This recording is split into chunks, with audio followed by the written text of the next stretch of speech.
an ultimate global podcast. Hello, and welcome to our special weekly podcast on trending international and social affairs. You're listening to Saurabh Kora and George Mavros from Sydney. So welcome to another exciting series of episodes that we are doing on the Ultimate Global Podcast. And this is pretty exciting for me because I've got a very keen interest on diplomacy and foreign policy, and especially a person who's born and brought up in India and now working in Australia, talking about a topic on the strategic relationship between India and Australia is definitely of keen interest to me. In today's episode, we are being joined by Mr. Amit Dasgupta. He's the former Indian diplomat.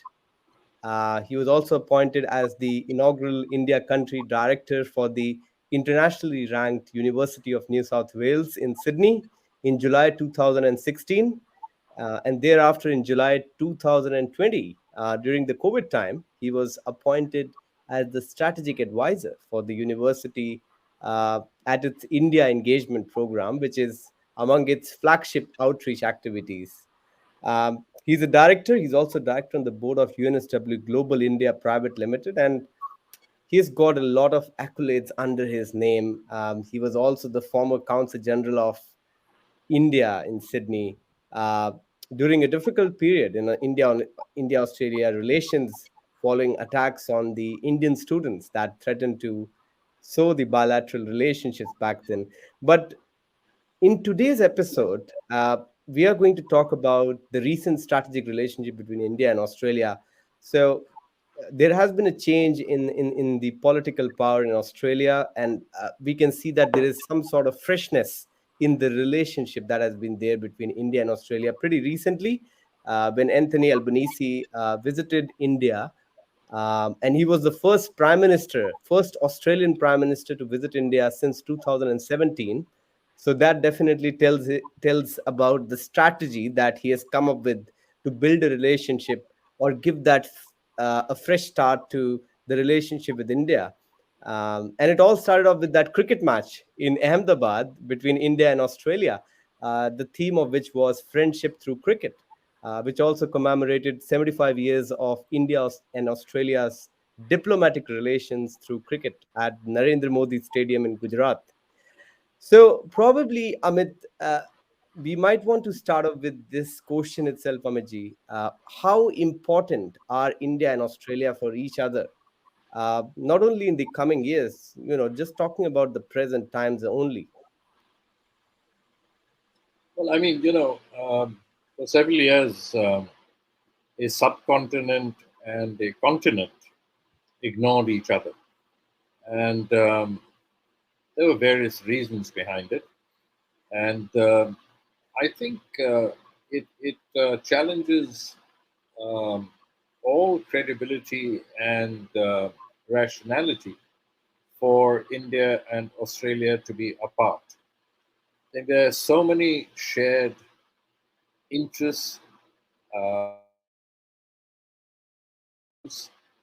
and consequently, the coming together of these two countries and the peoples of both India and Australia, I believe is a very natural thing.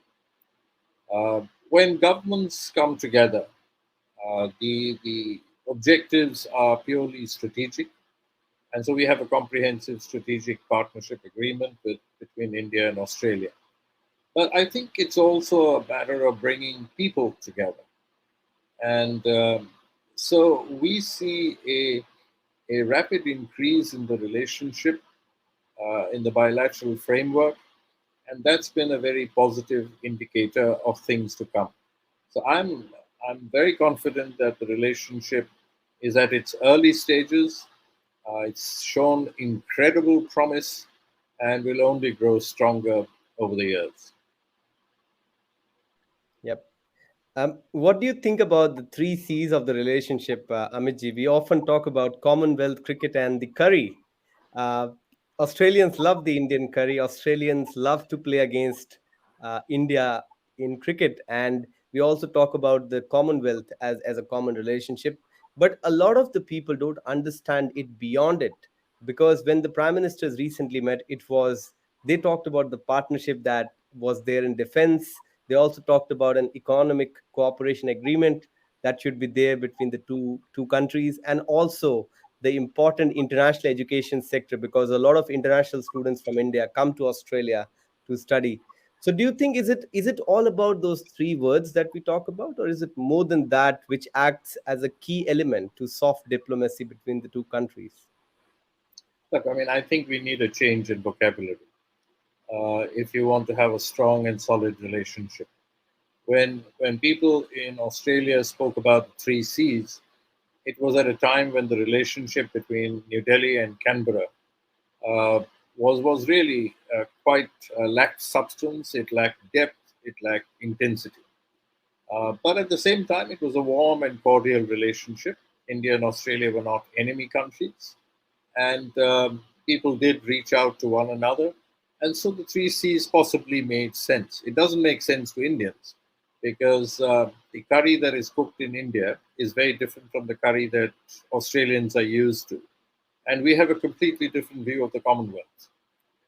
We do not, we are India as a republic and has been a republic for decades.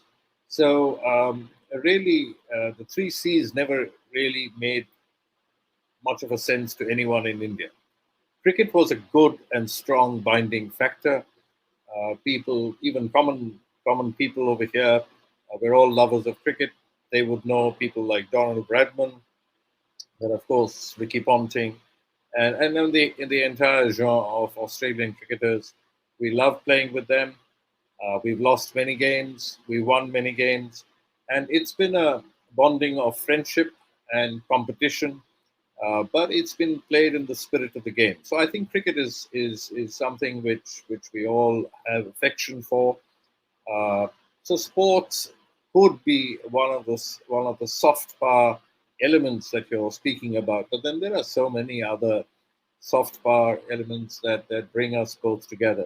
You might be aware of the volumes that Professor Sharon Rundle and Professor Meenakshi Bharat bring out together, which brings together Indian and Australian creative writers. And they've already brought out 5 volumes of short stories. And people like Caroline Poyner, who work in the area of textiles. Now, these are all soft power outreach activities. So I think there is merit in this, but soft power alone cannot categorize a relationship, and that's where government steps in. And so you have defense and security. The recent agreement, the signing of the ECTA, or the Economic Cooperation and Trade Agreement, which was signed on December 29th of last year, and it's an interim agreement which would lead to the Comprehensive Economic Cooperation Agreement, which is expected to be signed at the end of this year. Now, that brings in trade and investment into the relationship. So I think when you speak of a relationship, it needs to be multifaceted. And therefore, it's time to change the vocabulary, to move away from the three C's. Most certainly, cricket will continue. But people need to think about things like three E's: education, energy, and the economy. So whatever alphabets grab us most, what we need to recognize is that going forward in the 21st century, it is only natural and it is expected that a country like India and a country like Australia would come together on multiple platforms. There would be areas of disagreement, and but that does not mean that we should not collaborate and cooperate wherever we can. Does that answer your question? Oh, yeah, absolutely. Absolutely. And I want to bring in George into this discussion as well, because George has got years and years of experience into business strategy. But this is a different strategy, George. We are talking about a relationship between two countries, not two businesses. But I think there is a lot of analogy that you can kind of relate with. How do you see this relationship between India and Australia developing? Or do you have any questions for Amitji? Well, I think it's interesting that you talk about having a multifaceted relationship versus even the three C's. And if it was confusing to Indians, I assure you it was also confusing to me and a few other people in Australia. Any relationship, be it a personal, be it a business, be it an international, if it's founded on one or two facets, it's a fairly shallow relationship. And I think the relationship between Australia and India is far from being shallow. I think there's a lot of commonalities, and there's a lot of binding connections between our countries and our peoples. So I like the fact that you've introduced three E's to the three C's, and I fully support that as a concept. Saurabh, if you think about you're at university and you had a number of friends at university, and the reason you had friends at university was because you and them, whoever they were, happened to go to the same university and you were studying. But how many of those people do you see now? There's a lot of them you don't see. Because the only facet of that relationship was you both happened to be studying at a university. Whereas the people that you've enriched your life with, and you have enriched theirs, you have a far more faceted relationship. I have friends in business that I was very close with when we were doing something, and when we stopped doing that something, that relationship, whilst we're not enemies, we no longer contact one another. So for countries to continue to grow and to continue to work together and to come together in a solid relationship, you've got to find the common ground. As you well know, Saurabh, unfortunately, I am not a person that eats curry. However, I have found as we explored your birthday, I have found that there are some Indian dishes that I can enjoy. Sorry, Saurabh, you were trying to say something. I was saying that I had invited George to my birthday last year when I turned 27, and I forced him to taste some Indian curries, even if he didn't like them. But he had to taste it because I forced him to taste those curries. Yes, but I did find that butter. I think it was butter chicken, wasn't it? Yeah. So the analogy there is, okay, there's many things that I didn't enjoy or I didn't like, but there was still something that I could connect with. And as you know, your mother and I had a very enjoyable conversation, having come to your graduation, and so that you, for a relationship to grow, especially at a country level, if the countries don't find what's common, then you haven't got much hope. Because if it's purely because we're both worried about X, as soon as X is resolved, that's it. That's the end of the relationship. And that's why I take you back to your days at university. When I was selling confectionery, I had many people that I associated with in confectionery. But that was purely because we both were involved in the commercial activity of confectionery. I have a few friends that have been with me for 40 odd years. I met them through business, but I remained as friends with them through the total connection of our relationship. And yes, friends do have difference of opinion on certain things, but that's good. That to me is good. That's if we're all the same, what would be the value of meeting new people? You might as well just have a mirror. I mean, you have any questions for Amit, George? I completely agree with what you're saying, George. And I think one of the big problems between India and Australia at the level of people to people and even government is that in India, for example, there is a lack of literacy with regard to Australia.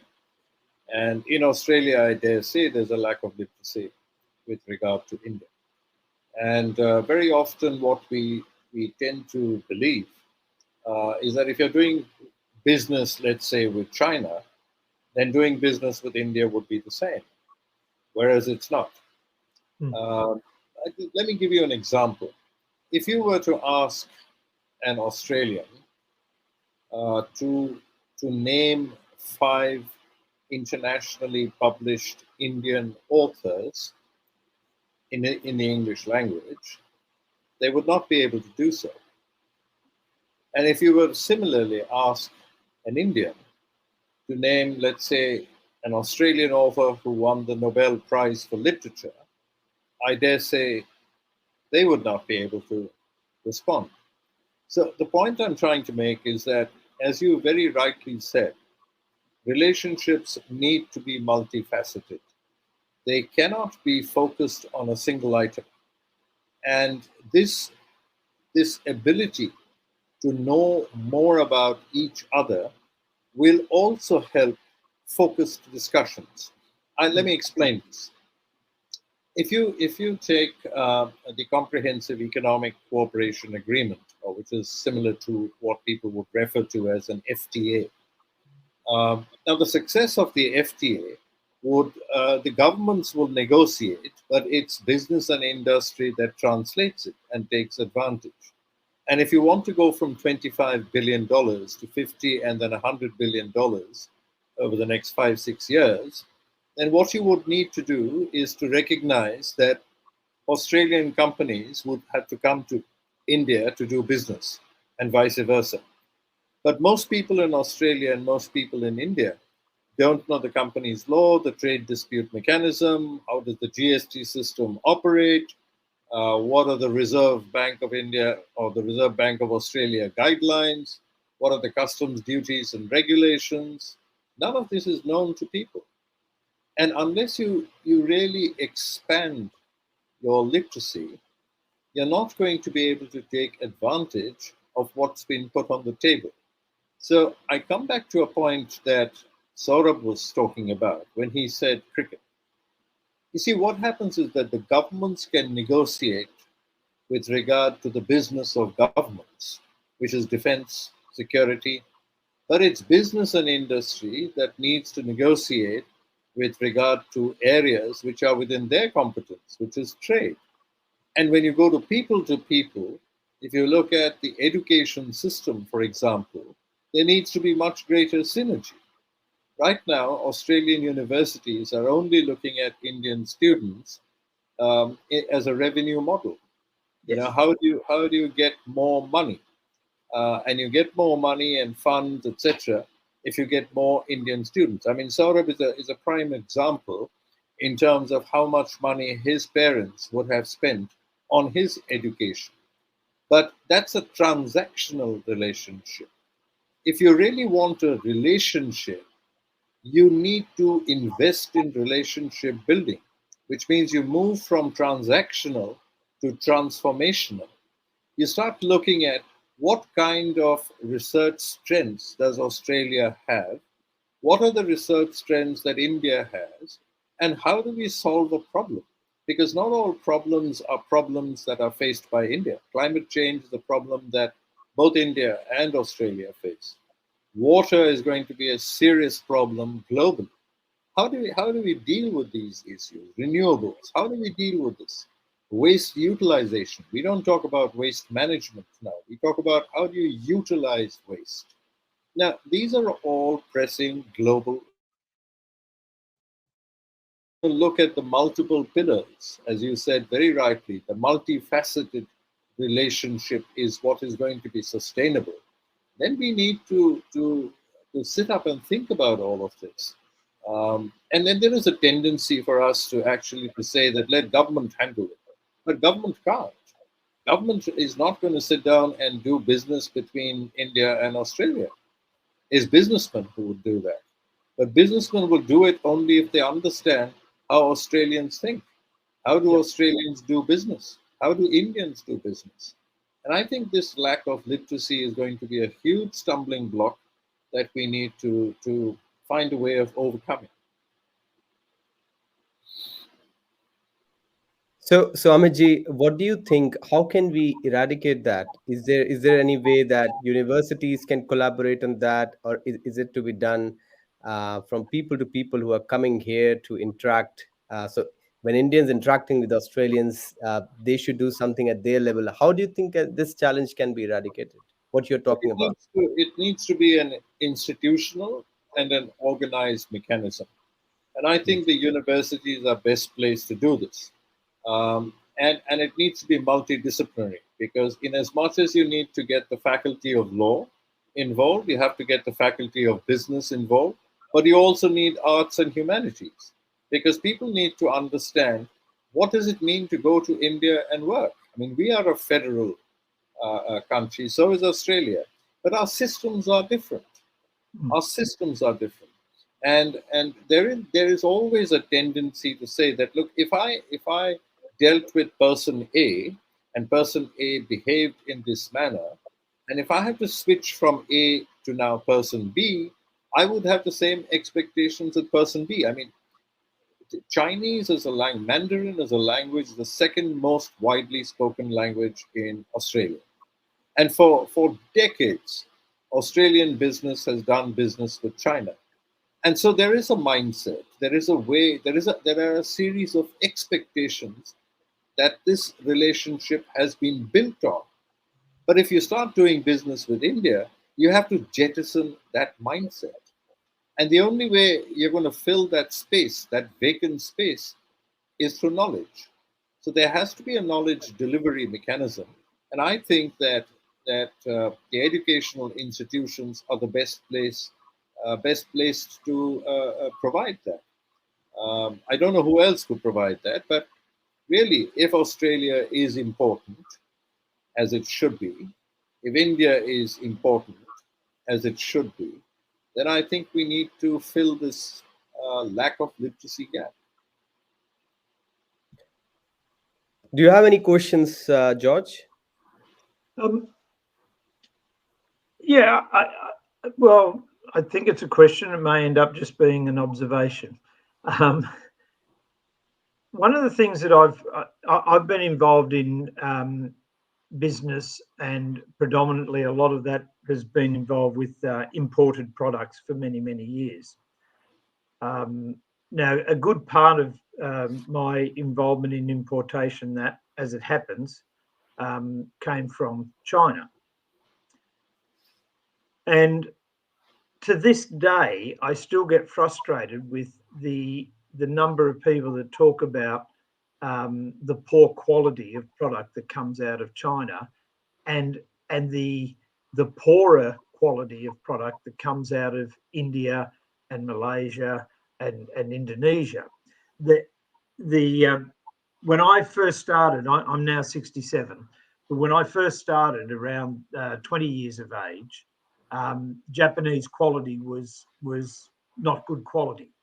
And then eventually Japanese quality was started to be recognised, and the Chinese quality was not that good quality.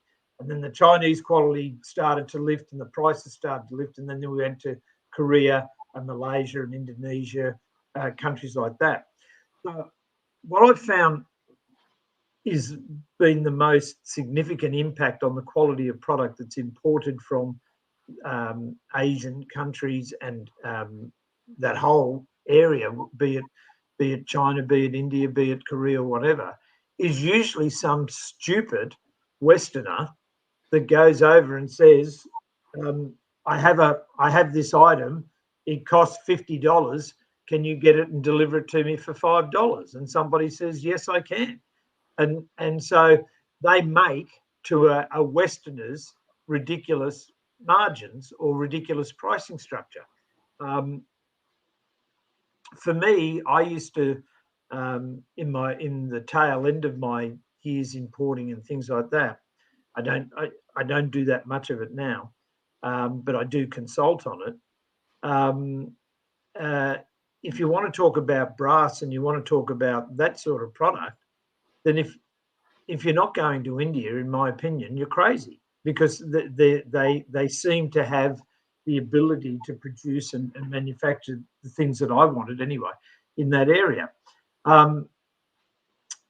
Is it, Amaji, is it more about people's vision of you, which is usually uneducated, and we just need time for the generations to educate and for people to be able to then start to have a different view? And quite often the view we have of people that we meet for the first time has nothing to do with that person. It's this view of all Australians are this and all Indians are that and all Chinese are that and all Americans are that. You talk about America, people talk about them being big and loud and all of that. I know many Americans that are not loud. And there's a fair few people in America that would consider me a very loud person. So is it as much about the education system and the institution as it is about the general man and woman in society has to be willing to embrace? And tell me more about you. I think, George, my take on this is that it's all about compulsions. And if you decide that look, this is the product that has a demand in the Australian market, which I would like to import because I can't manufacture it here, and I believe the market is strong enough and is sustainable enough. And if you feel finally, because you've seen it in Saurabh's house, you've seen the product, and you feel that it's good to source it from India, it's not a matter of sitting in Sydney or Melbourne and then writing to a vendor over there and getting the product. I think it's a matter of getting there, looking at multiple vendors that I'm most comfortable with, building that relationship, and then allowing for the pipeline to grow. Now, if you look back at China, I mean, we are in 2023. China started exporting over 50, 60 years ago. I mean, and India was very comfortable looking at its own domestic market. So we were not really exporting beyond the point. Now India has decided that it is going to be a major partner in global trade and a participant in two-way trade, right? So that being the case, if you want to find a vendor for a product, you can't just go to the yellow pages. You really and seriously have to get to India and meet people.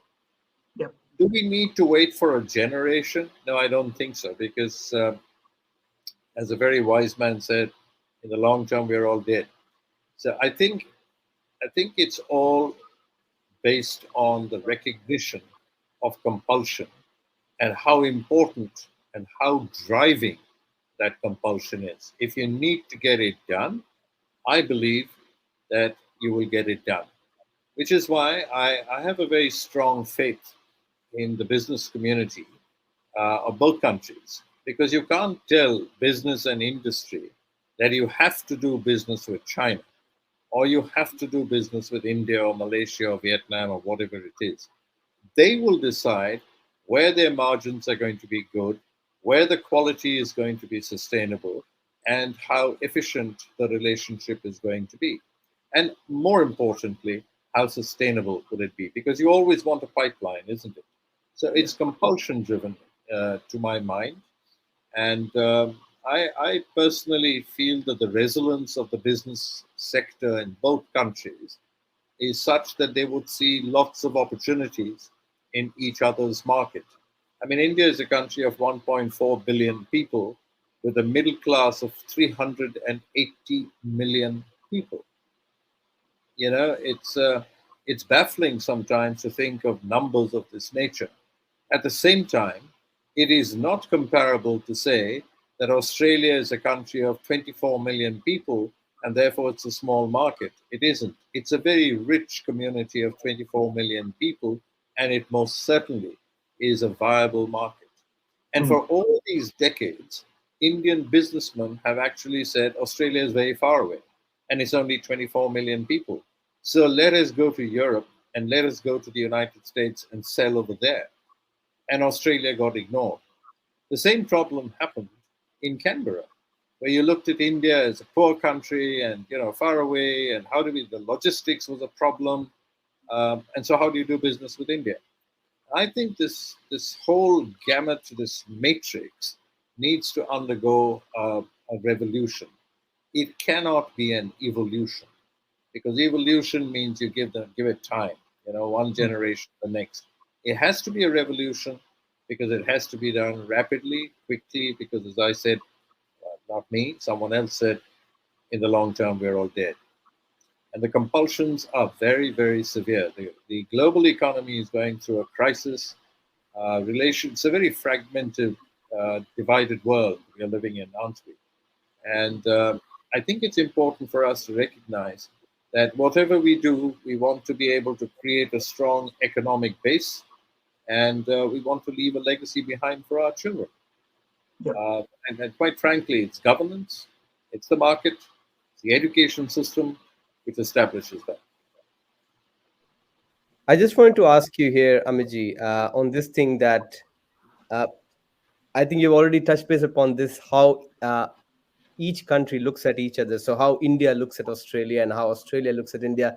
Is it just about, from an Australian point of view, looking at that huge population of 1.4 billion people, or looking beyond that to strengthening that relationship? And this question is aligned with the upcoming visit of Prime Minister Modi as well. So he's visiting on a three-country visit on Japan, PNG, and Australia. And a lot of the challenges that I was reading about was he is going to focus on is the challenges that the Indo-Pacific faces at the moment, the climate change, which is a common issue between on India and Australia, and of course building a very secure technology infrastructure. We have seen a lot of cyber crimes happening in both India and Australia recently, uh, to tackle. So do you think that this relationship, the kind of moves that the prime ministers have taken in the recent times, are kind of moving this relationship in the right direction, or how do you see this relationship evolving in the coming years? Look, I think Australia for several years has looked at India through the lens of China, and it sees India as a kind of, for want of a better English word, a substitute. And I think India most certainly does not wish to be seen along those lines. India would like to be dealt with on its own terms. And I think what has been established in the India-Australia relationship is that the two countries are engaging with one another because there is enough for each other to engage on. In addition to that, there are some common concerns and common threats, shared concerns and threats, one of which most certainly is the situation in the Indo-Pacific, and whether we are going to have a new kind of Cold War in the Indo-Pacific is a matter of joint concern. But I don't think that's the only reason why India and Australia have gravitated towards each other. And so when the G7 summit takes place in Hiroshima, I'm sure the Japanese would be keen on talking peace, wouldn't they? Why have they selected Hiroshima as the venue of the summit? There are memories that come from the Second World War, and I think it's not a subtle message at all. It's an open-ended, open message about the need for peace. The Papua and New Guinea, the visit by the Indian Prime Minister, is the first visit by any Indian Prime Minister to PNG. I think it establishes the importance that India attaches to the Indo-Pacific.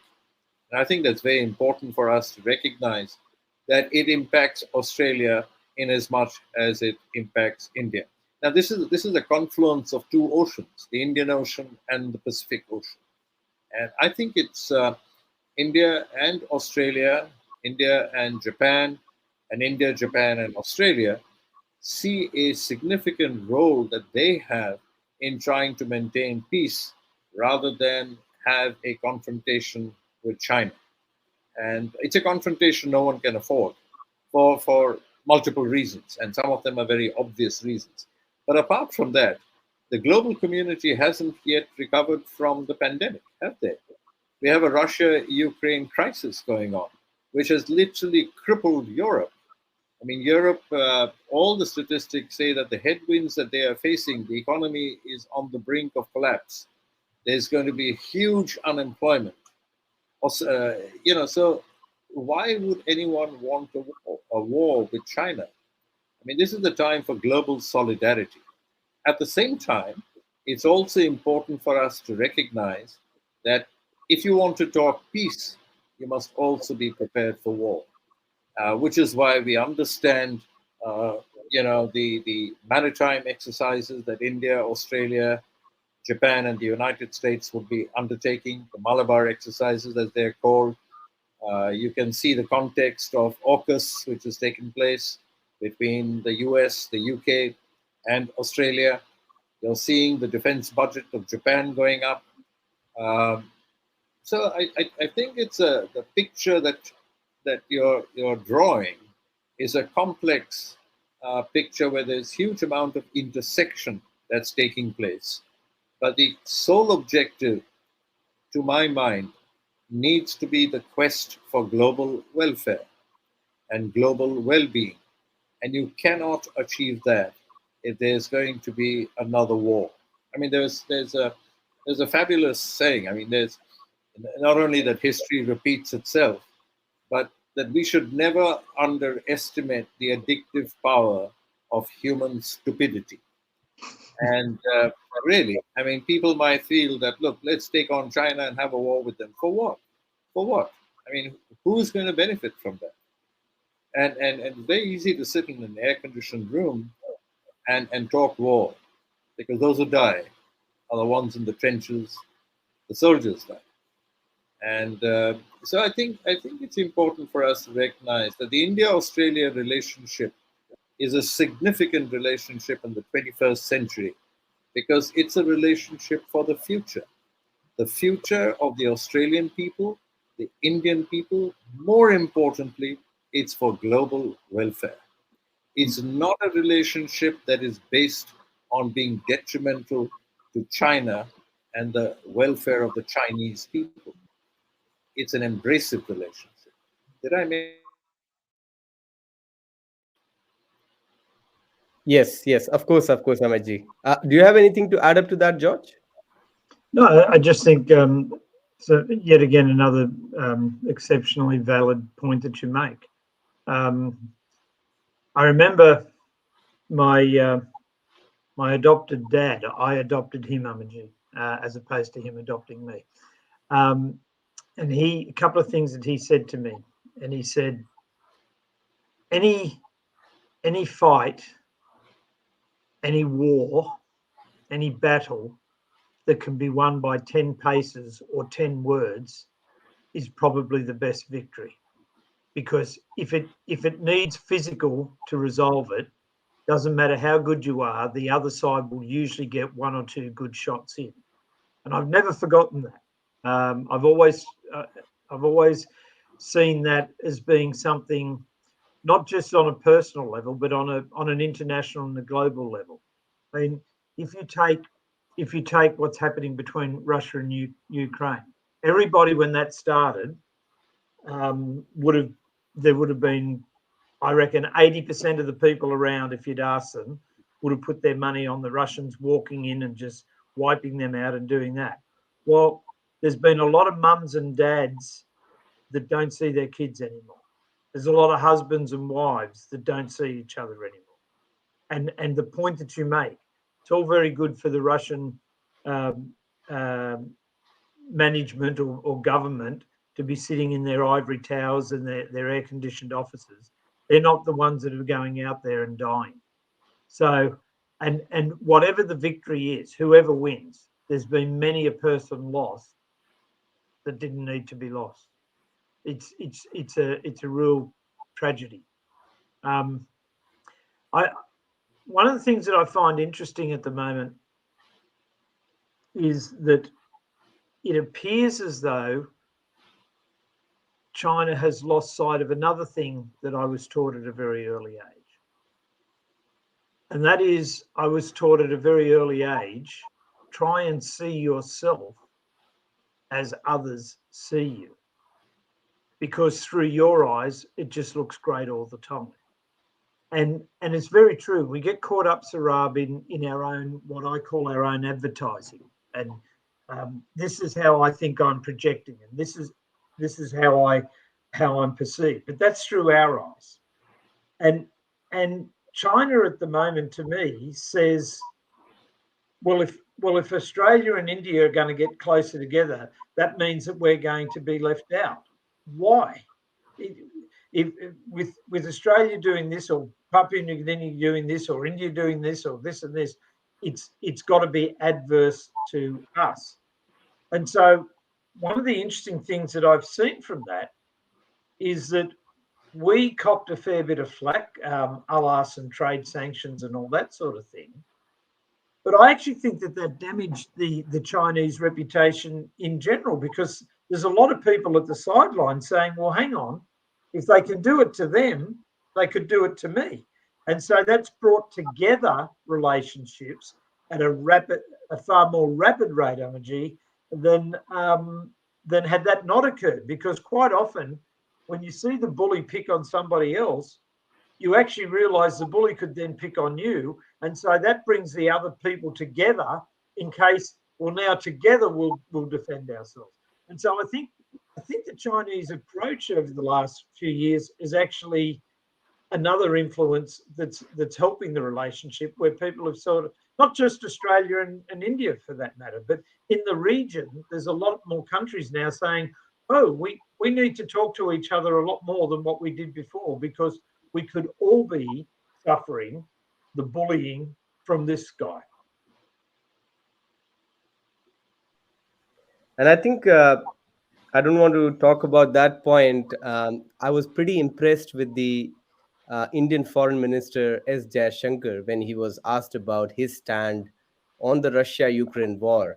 A lot of the countries from outside don't kind of understand the complexity India has from within their own kind of difficulties that they face with the relationship that they have with China and with the relationship they have with Russia, and now the Russia-Ukraine war coming up. But that can be a topic for another day, because I know that topic can have its own episode when we talk about how India deals with Russia and how India deals with Ukraine is pretty different. And India, he said in one of his statements that India is a population of 1.4 billion people, and India has got a very good stand on the world at this point of time. So they've got their own chance to have their own kind of standing as to whether they want to support Russia in some or the other way with trade, or they want to support Ukraine. But I think, Saurabh, I think it's very important for us to recognize that if you're talking about foreign policy, yep, there is only one reason why any country has a foreign policy. And the objective of foreign policy is to pursue national interest. yes. And I think that is the foremost purpose behind foreign policy.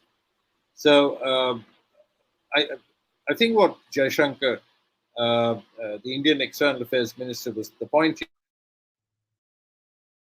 India does. It is obliged and it is responsible to its own people in terms of the decisions that it takes. It cannot take a decision only because some other country feels that it needs to take a decision along a particular line. I mean, there are many people who oppose Russia, and the joke that is cracked very often is that these countries would support Ukraine to the last Ukrainian, and this really is a war that need never have happened. And Henry Kissinger has written about it and criticized the current foreign policy that is being demonstrated and the purpose behind it. So I think you're very right. This is a subject that can be discussed at great length. at a separate podcast. I'd be very happy to be quizzed on this. But I think it's very important for us to also recognize that while we talk about democracy, we talk about human rights, how many times over the last 7 or 8 months or almost a year have you read any article about what's going on in Myanmar? I don't think you read anything, because national interest determined foreign policy.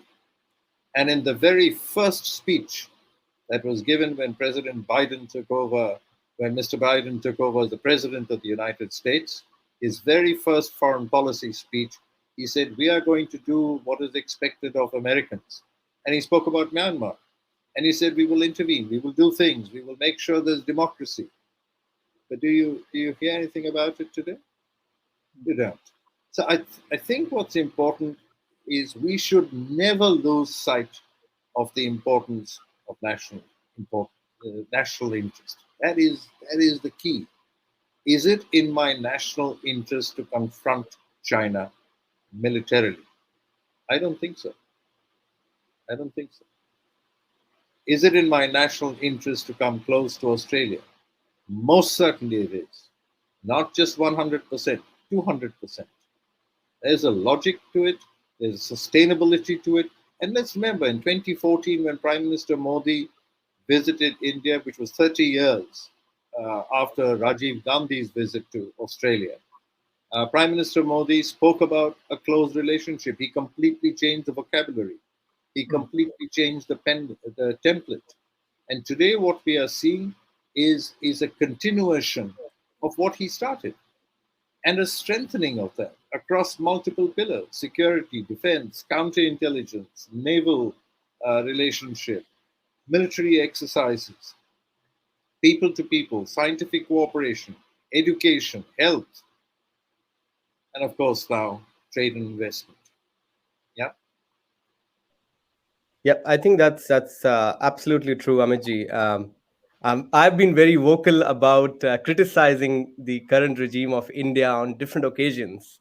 Because I have a difference of opinion with the current political regime in India at certain levels, but I also appreciate the foreign policy that India has adopted in the last few years after S. Jaishankar took over, and I think he's one of my favorite ministers in the current Indian regime who comes out with confidence, but he also is very clear in what he is doing. And I like people who have clarity and who are confident in what they say and how they say. And I think he's definitely one of my favorite ministers because he knows what he's doing and he has clarity in his vision in what he wants to do with his foreign policy. But I know we're running out of time. I must interject here and tell you that the foreign policy is a foreign policy led by the Prime Minister of India. Yep. And what Jaishankar is doing as the External Affairs Minister is articulating it. And most certainly, he articulates it forcefully, passionately, and exceedingly well. But the policies, whether it's defense, security, economic policy, education policy, health policy, the running of India, the primary person who runs India is the Prime Minister. Yep. Yep. Okay. Are you saying that of the current Prime Minister, or are you saying that of the Indian governmental system over the years? Yeah, I think just to clarify for our listeners. So it's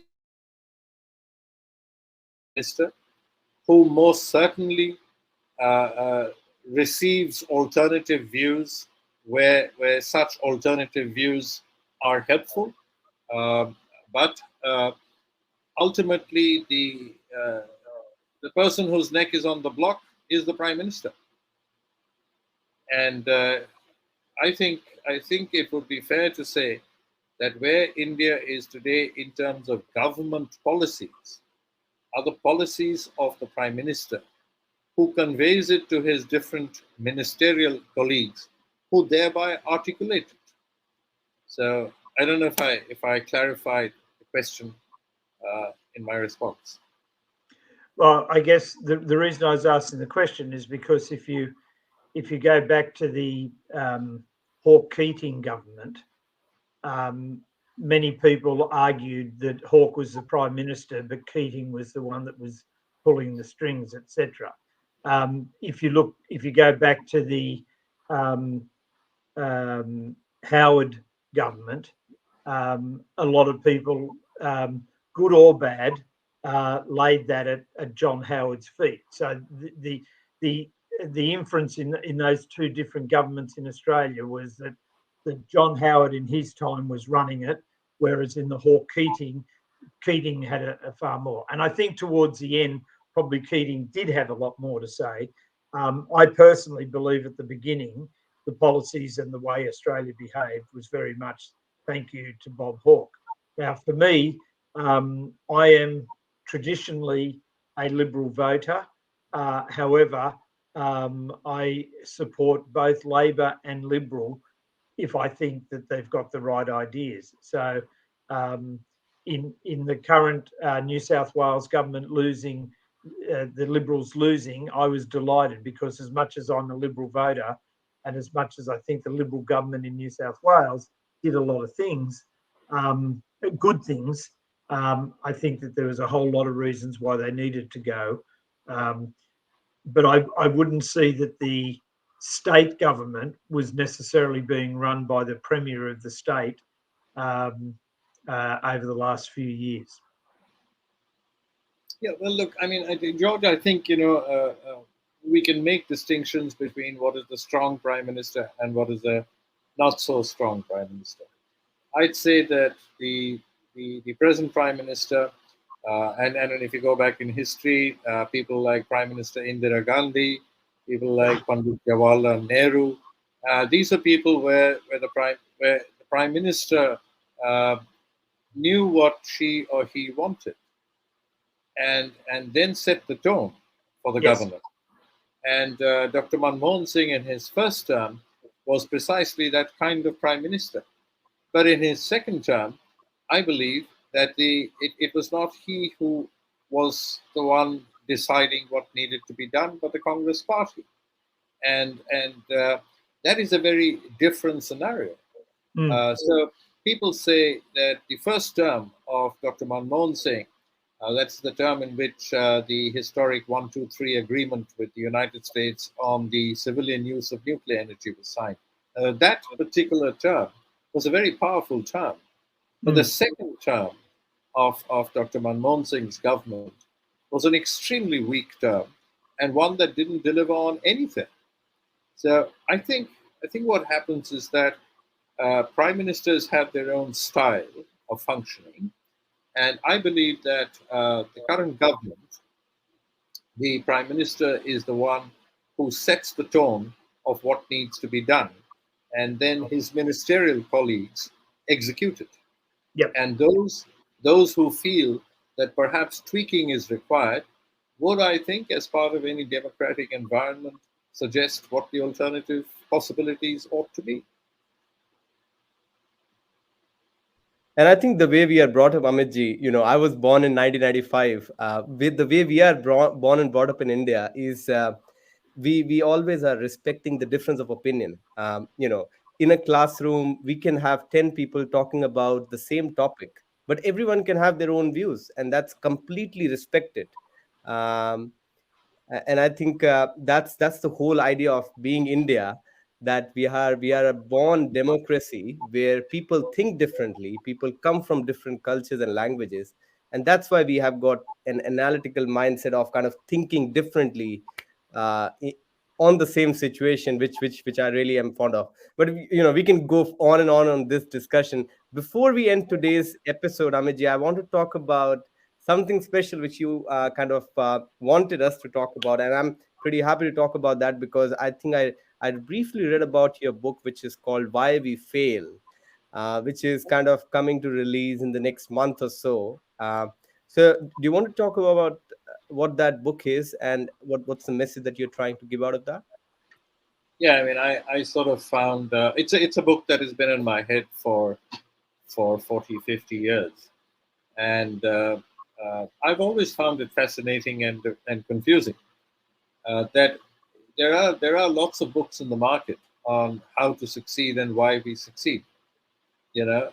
But I couldn't come across a book on why we fail, and yet failure happens. And so many of us might have experienced failure at some point of time in our life. We might have failed as parents, might have failed as a spouse, might have failed as children, might have failed as a company executive, as a professional.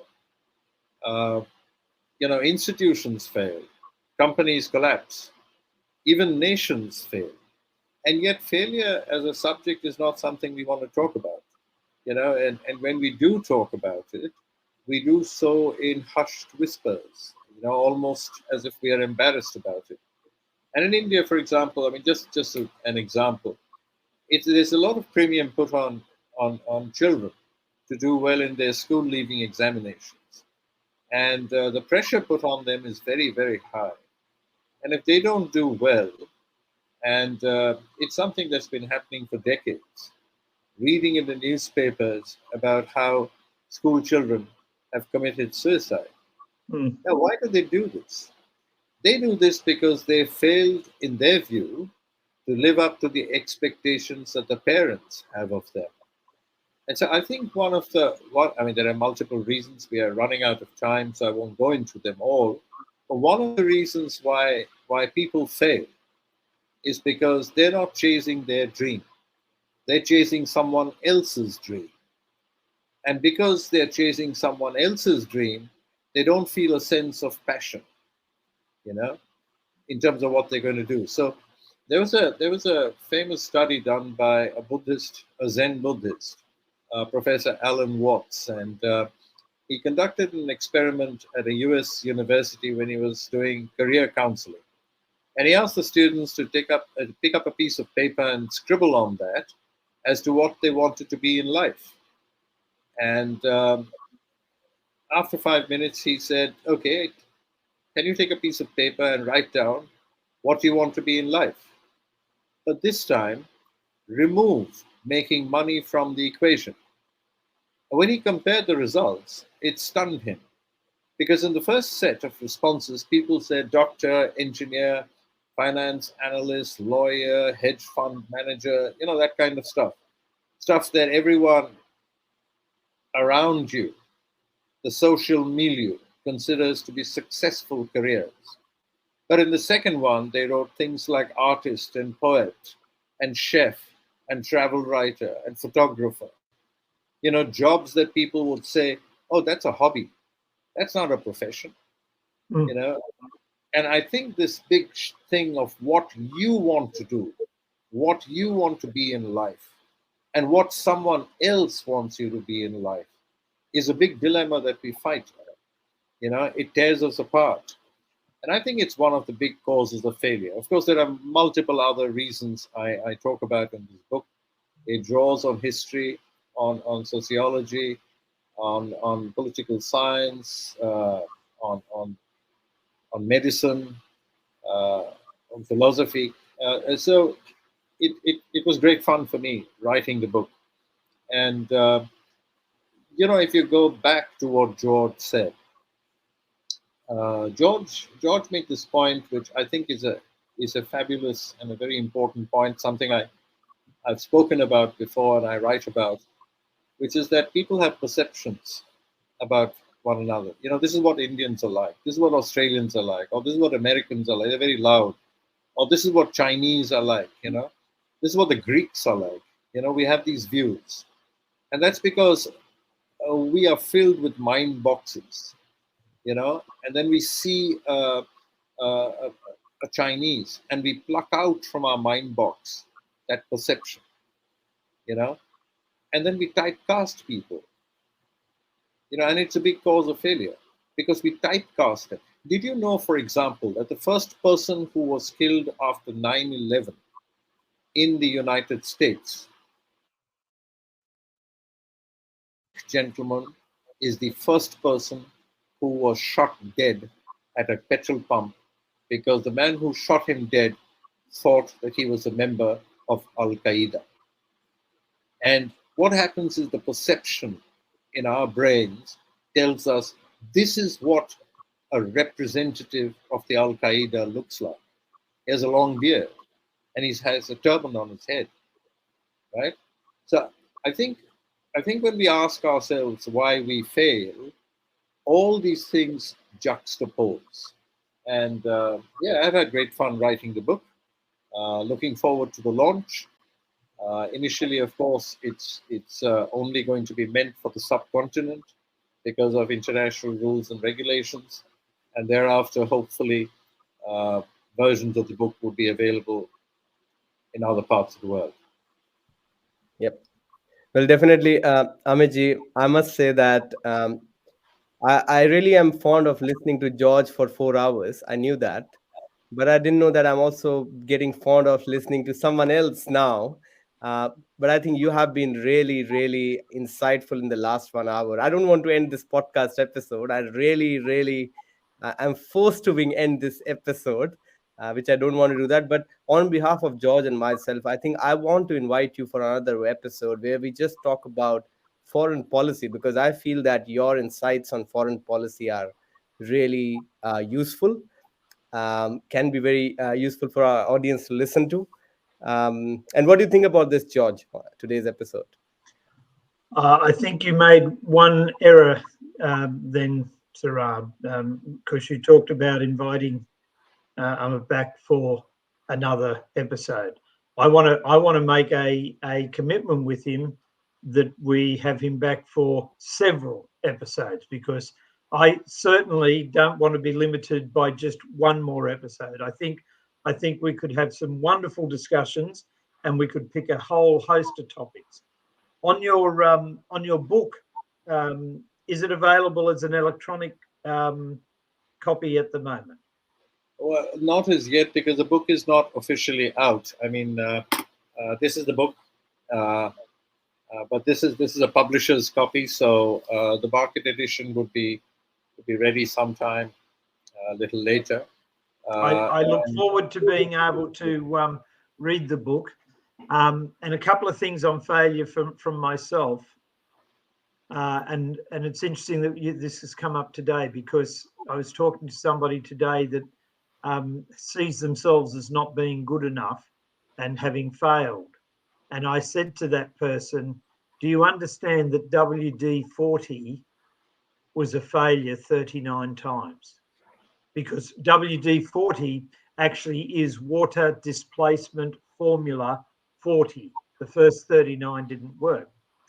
And one of my, I have I'm writing a book at the moment on some of my sayings. I have over 60 odd sayings. And one of my favorite sayings is, if you have the courage to fail, you gain the right to succeed. It's not guaranteed, but you gain the right.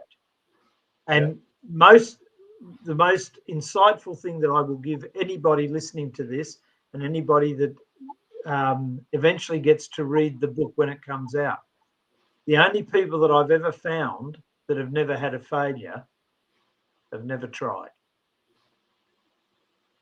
But it also guarantees you don't succeed. Yeah, no, it's a fascinating subject, and I've always believed in a Buddhist saying, and perhaps Saurabh and George, we could end on this note. Apart from my expressing my deep gratitude for your time and your patience in listening to me, but there's a wonderful Buddhist saying which inspires me, and it goes like this: we all have two lives. The second one begins when we realize we have only one life. Thank you very much. Great pleasure. Thank you so much, Amitji. Thank you so much. It's a pleasure to have you. Thank you. Thank you. This is an Ultimate Global Podcast. Hello, and welcome to our special weekly podcast on trending international and social affairs. You're listening to Saurabh Kora and George Mavros from Sydney.